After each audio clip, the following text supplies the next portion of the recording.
नांदेडमध्ये अशोक पर्व कायम राजूकर यांचा विक्रमी मताने विजयी। मराठवाड्यातील अत्यंत प्रतिष्ठेची ठरलेली नांदेड स्थानिक प्राधिकरण मतदारसंघातील विधान परिषद निवडणूक भाजप महायुतीचे एक हत्ती जिंकत विरोधकांना मोठा राजकीय धक्का दिला। भाजपचे उमेदवार अमरनाथ राजूरकर यांनी 339 मते मिळून घवघवीत यश संपादन केले।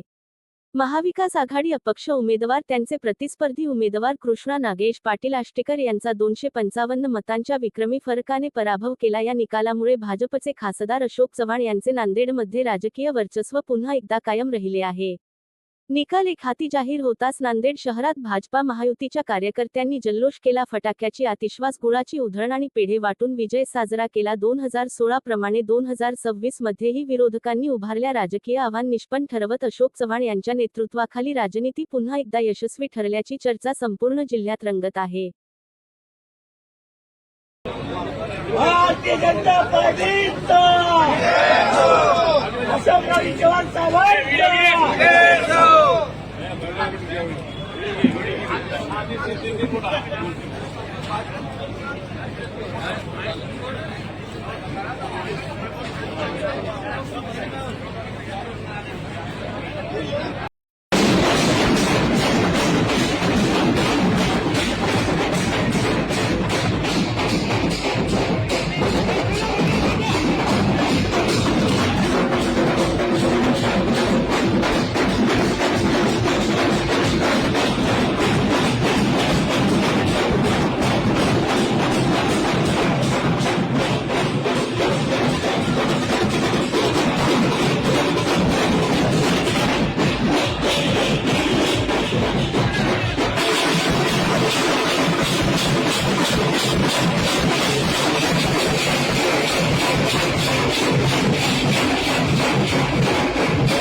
चांगलं यश मिळालेलं आहे। मी सर्वप्रथम महायुतीचे आभार मानतो। राज्याचे लोकप्रिय मुख्यमंत्री आदरणीय देवेंद्र फडणवीस साहेब, माझ्या पक्षाचे प्रदेशाध्यक्ष आदरणीय रविदादा चव्हाण, आमचे माजी प्रदेशाध्यक्ष आणि महसूल मंत्री आदरणीय बावनकुळे साहेब, राज्याचे दोन्ही उपमुख्यमंत्री आदरणीय एकनाथरावजी शिंदे साहेब, त्याचबरोबर सुनीताताई पवार, या सर्वांचे मी मनापासून आभार मानतो। त्याचबरोबर मराठवाड्याचे नेते, महाराष्ट्राचे माजी मुख्यमंत्री आदरणीय अशोकरावजी चव्हाण साहेब यांच्या सूक्ष्म नियोजनामुळे आणि त्यांनी दिलेल्या ह्या भरपूर असे वेळ दिल्यामुळं हा विजय मला प्राप्त झालेला आहे। त्याचबरोबर नांदेड जिल्ह्यातील 9ही महायुतीचे आमदार या सर्वांनी भरभरून मतदान दिलं। महायुतीची संख्या 284 असताना 239 मतं मला मिळाली, 339 मतं मला मिळाली। त्याबद्दल मी त्या सर्व आमदारांचे आभार मानतो।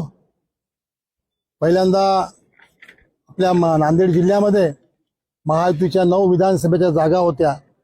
9च्या 9 जागा हे महायुतीने जिंकल्या। त्यानंतर नगरपालिकेच्या निवडणुका झाल्या। नगरपालिकेच्या निवडणुकांमध्ये महायुतीच्या सर्व जागा महायुतीच्या नगराध्यक्ष झालेल्या आहेत।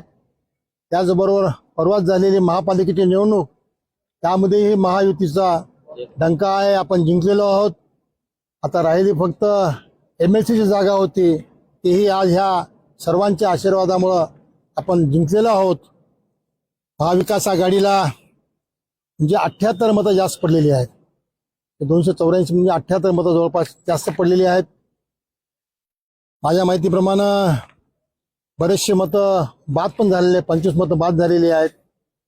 याचा अर्थ की बऱ्याच जणांचा रोष होता, त्यांना हे पचलेलं नाही आहे, त्याच्यामुळे कदाचित त्यांच्या दुफळीचा फायदा आम्हाला झाला असला असं मला वाटतं। कोणत्या पक्षाचे सांगता येणार नाही, पवार गट कोणत्या गटाने आपल्याला सांगितलं असं काही सांगता येणार नाही, पण मतं जास्त पडलेली ही गोष्ट खरी आहे। व्यवहारला देखील मतदान केलं त्यांचं तर काहीच माहित नाही, सांगतो कळत नाही, मध्ये कोणाचं मत कळत नाही का तुम्हाला सांगितलं असेल ना भाऊ? असं थोडं सांगणार, कोण सांगत असतं?